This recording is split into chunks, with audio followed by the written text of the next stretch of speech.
हर कामयाबी पे अपना नाम होगा, हर कदम पे दुनिया का सलाम होगा, मुश्किलों का सामना हिम्मत से करना, दुआ है एक दिन वक्त भी इस भारत के आने आपके कदमों का गुलाम होगा. एवढंच बोलतो. छत्रपती शिवाजी महाराज की, छत्रपती संभाजी महाराज की.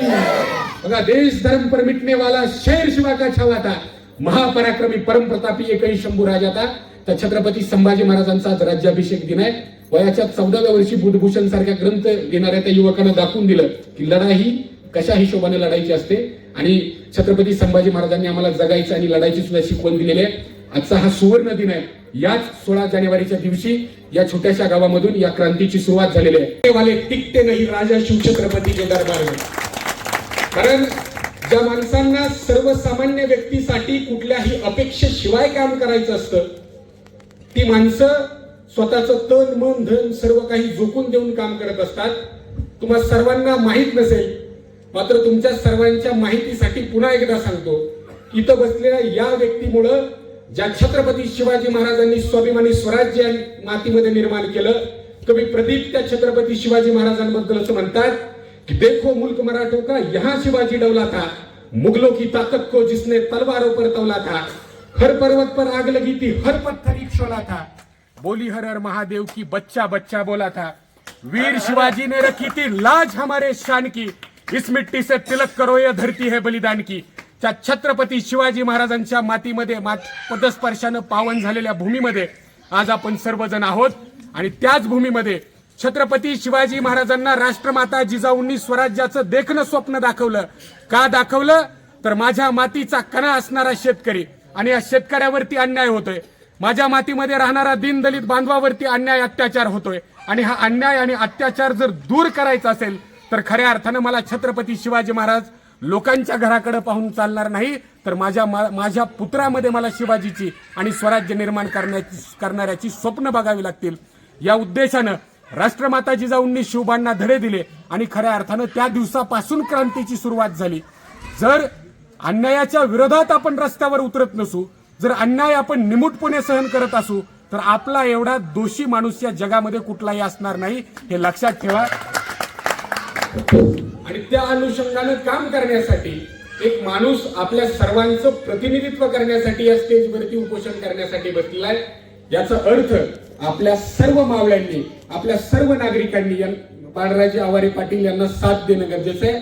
कारण तुम्हाला सर्वांना ज्ञात असेल तरी पण सांगतो की मी शिवाजी महाराजांचं उदाहरण तुम्हाला सांगत होतो आणि त्या छत्रपती शिवाजी महाराजांची मूर्ती, त्यांचा फोटो बघितला की त्यांचा अख्खा इतिहास आपल्या सगळ्यांच्या डोळ्यासमोर अवतरत असतो. आणि त्याच छत्रपती शिवाजी महाराजांच्या 255 पेक्षा जास्त अश्वारूढ पुतळे या संपूर्ण महाराष्ट्राच्या कानाकोपऱ्यात बसवण्याचं काम या असामान्य व्यक्तीने केलं. लक्षात ठेवा, ही साधी गोष्ट नाही.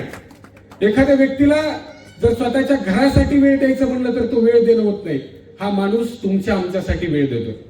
एखाद्या व्यक्तीला शेजाऱ्याचं काम करायचं म्हणलं तर फार अवघड वाटतं. एखाद्या माणसाला गावाचं काम करायचं म्हणलं तर फार अवघड वाटतं. मात्र दिवसातले 24 तास सगळ्या महाराष्ट्रातले दौरे, तिथली परिस्थिती, समाज मनावरती होत असणारे अत्याचार, त्या अत्याचाराच्या विरोधात आपल्याला काय करावं लागेल याच्या संबंधीची वेगवेगळी आंदोलन असतील, की आंदोलन करण्याचं काम बाळराजे आवारे पाटलांनी आपल्या कार्याच्या माध्यमातून केलेलं आहे. मग सगळ्यात महत्वाचा प्रश्न की आज आपण या ठिकाणी का जमलो? आज आपला नेमका आंदोलनाचा प्रश्न काय? तर तो प्रश्न आहे ईव्हीएम हटाव. ईव्हीएम म्हणजे इलेक्ट्रॉनिक वोटिंग मशीन.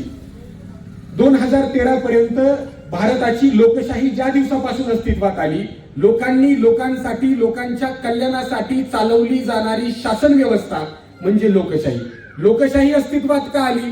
तर लोकांचं राज्य या देशामध्ये यावं. लोकशाही अस्तित्वात का आली? तर लोकांनी मत मांडून स्वतःचं मत व्यक्त करावं आणि स्वतःचा प्रतिनिधी ग्रामपंचायत पासून लोकसभेपर्यंत पाठवावा आणि जनसामान्यांच्या ज्या मागण्या आहेत त्या मागण्या पूर्ण करण्यासाठी त्या प्रतिनिधीनं काम करावं. त्या स्तरावरती त्याने वेगवेगळे जी काही उपाययोजना आहेत त्या उपाययोजना कराव्या. मात्र गेल्या काही दिवसांपासून आपण बघतोय की महाराष्ट्रातली नव्हे तर संपूर्ण देशातली लोकशाही जी लोकांच्या कल्याणासाठी चालवली जात होती, ती लोकशाही कुठेतरी संपुष्टात येताना दिसते. सोशल मीडियावरती बऱ्याच पोस्ट पडत असतात. काल बृहन्मुंबई महानगरपालिकेपासून कोल्हापूरच्या महानगरपालिकेपर्यंत देशातल्या बऱ्याच महानगरपालिकेचं, महाराष्ट्रातल्या बऱ्याच सगळ्याच महापालिकेचं मतदान झालं. आणि हे मतदान होत असताना काही प्रकरणं आमच्या समोर उघडकीस आली. सोशल मीडियावरती बरेच लोक समोर येत होते आणि सांगत होते की मतदानाला गेल्यावर आमच्या बोटाला जी शाई लावली जाते ही शाई निघून चालली. ऍसिटॉन नावाचं एक लिक्विड आहे आणि ते लिक्विड बोटाला लावलं की बोटावरची शाई पुसली जाते. याचा अर्थ एखादा व्यक्ती तो शाई पुसून दुबार मतदान करण्याचं काम करतोय, देशद्रोहाचं काम करण्याचं काम करतोय. अशा पद्धतीची परिस्थिती आमच्याकडे निर्माण झाली.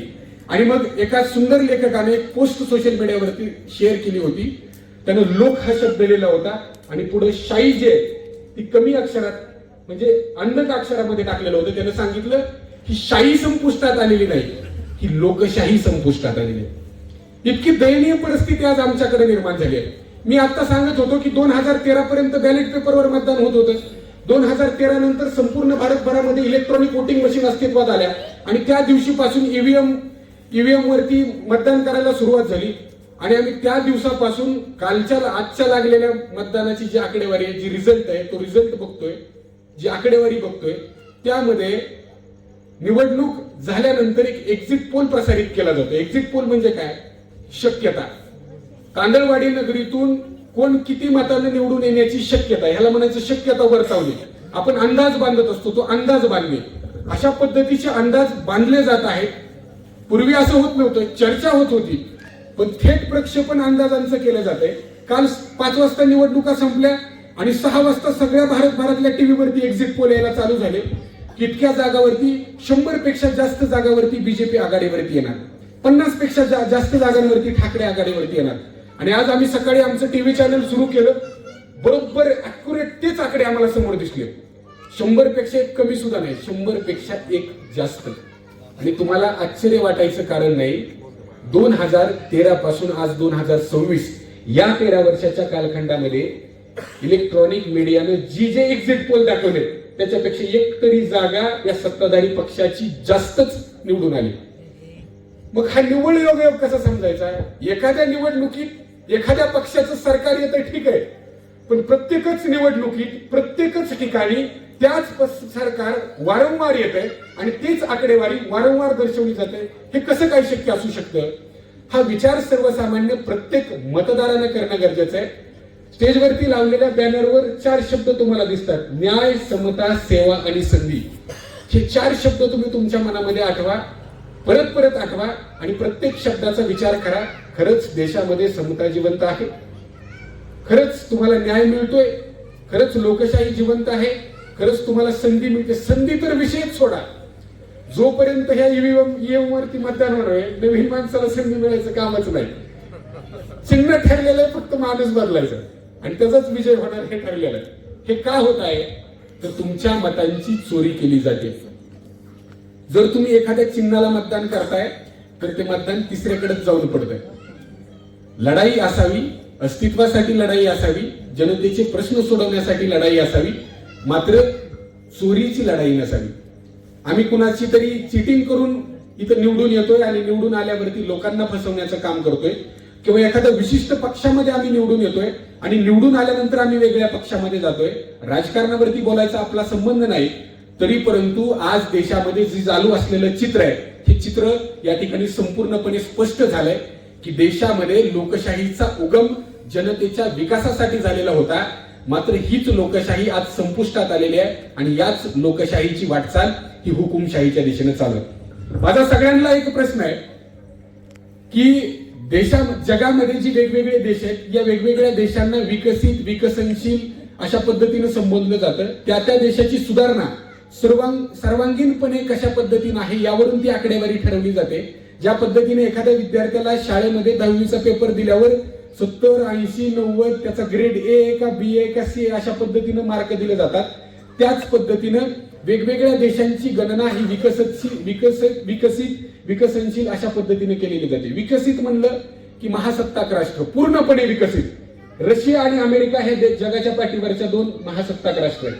मग माझा सगळ्यात महत्वाचा प्रश्न आहे, रशियासारखं राष्ट्र, अमेरिकेसारखं प्रगत राष्ट्र, ज्या देशामध्ये आधुनिक तंत्रज्ञान आपल्यापेक्षा पूर्वी आलं, जर भारतामध्ये 5G नेटवर्क मोबाईलला चलत असेल तर अमेरिकेमध्ये 7G नेटवर्क चालतं. म्हणजे आपल्यापेक्षा 2 पाऊल पुढे असणारी ही राष्ट्र आहेत. जगाला वेगवेगळी आधुनिक तंत्रज्ञानं राफेलच्या विमानापासून ते वेगवेगळ्या गोष्टींपर्यंत विकणारी ही राष्ट्र आहेत. त्याचा उगम या राष्ट्रांपासून होतो. मग रशिया आणि अमेरिकेमध्ये इलेक्ट्रॉनिक वोटिंग मशीनचा वापर का केला जात नाही, हा माझा सगळ्यात महत्वाचा प्रश्न. ज्या राष्ट्रांमध्ये विकसित नावाची संकल्पना आज सगळीकडे राबवली जाते, ज्या राष्ट्रांमध्ये खऱ्या अर्थाने सर्वांगीण विकास त्या देशाचा झालाय, त्या देशामध्ये सुद्धा आज बॅलेट पेपरवरती मतदान घेतलं जातं. का? इलेक्ट्रॉनिक डिव्हाइस हॅक केले जाऊ शकतात. सोपं उदाहरण सांगतो. तुम्ही जर कॅसिओ कंपनीचं एखादं कॅल्क्युलेटर वापरत असाल, जे कॅल्क्युलेटर आपण किराणा दुकानापासून एखाद्या विद्यार्थ्याच्या अभ्यासक्रमापर्यंत सर्व ठिकाणी बघतो, ते कॅल्क्युलेटर जर कधी खराब झालेला असेल किंवा त्याच्यातलं एखादं सेन्सर जर बिघडलं असेल, तर तुम्ही एक आकडा दाबला तर चुकीचा दुसराच आकडा दाबतो. का?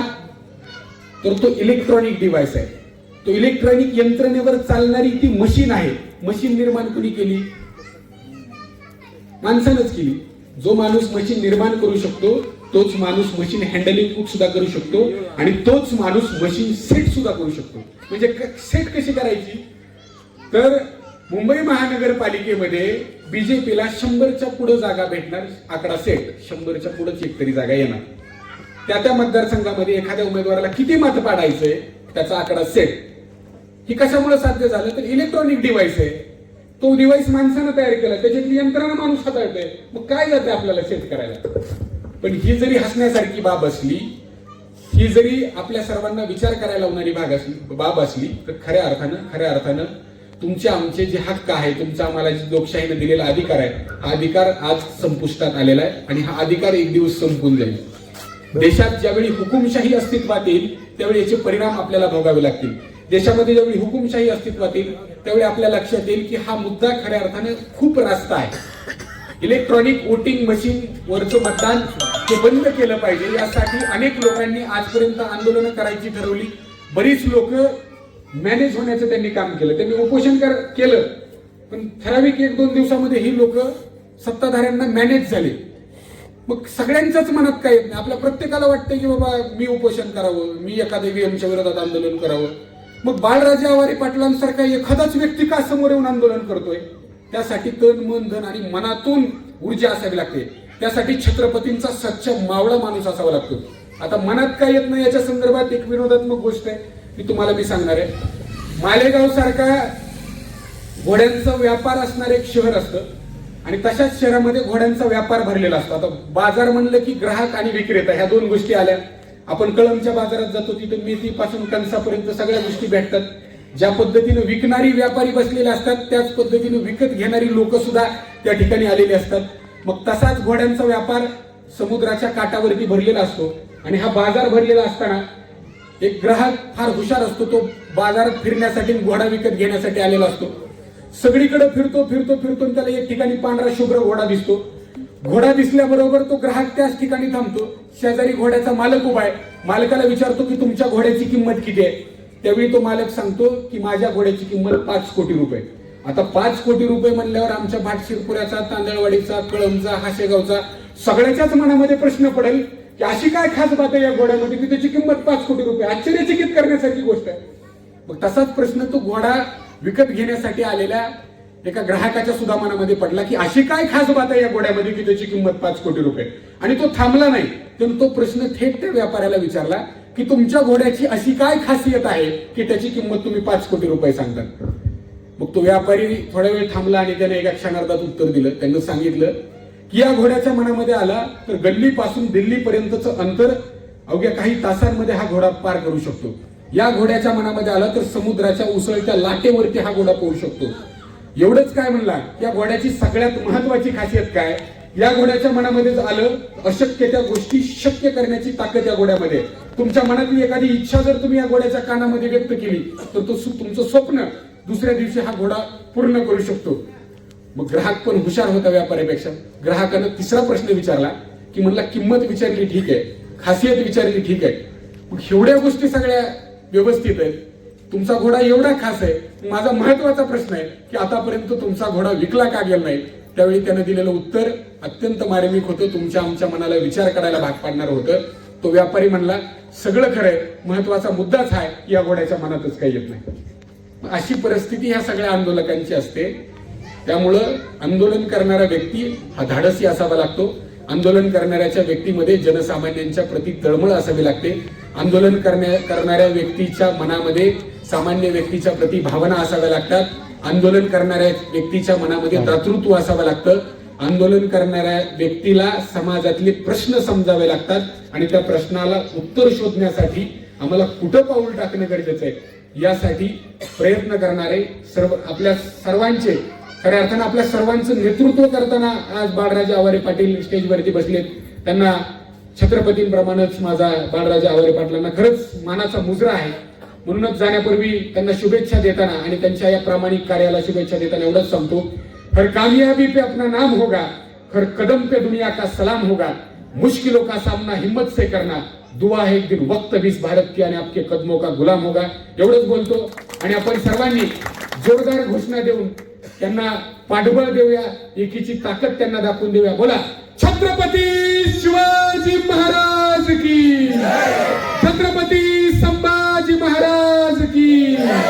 बघा, देश धर्म पर मिटने वाला शेर शिवा का छावा था, महापराक्रमी परम प्रतापी एकही शंभू राजा था. तर छत्रपती संभाजी महाराजांचा आज राज्याभिषेक दिन आहे. वयाच्या 14व्या वर्षी बुधभूषण सारख्या ग्रंथ लिहिणाऱ्या त्या युवकांना दाखवून दिलं की लढाई कशा हिशोबाने लढायची असते आणि छत्रपती संभाजी महाराजांनी आम्हाला जगायचं आणि लढायची सुद्धा शिकवण दिलेली आहे. आजचा हा सुवर्ण दिन आहे. याच 16 जानेवारीच्या दिवशी या छोट्याशा गावामधून या क्रांतीची सुरुवात झालेली आहे आणि ह्याच क्रांतीची धग उद्या दिल्लीचं तख्त हलवायला कारणीभूत राहणार आहे. आणि हे ईव्हीएम हटवण्यासाठी आपण सर्वांनी शेवटपर्यंत बाळराजे दादांना साथ देऊया एवढीच अपेक्षा व्यक्त करतो आणि थांबतो. मनपूर्वक धन्यवाद. जय जिजाऊ, जय शिवराय.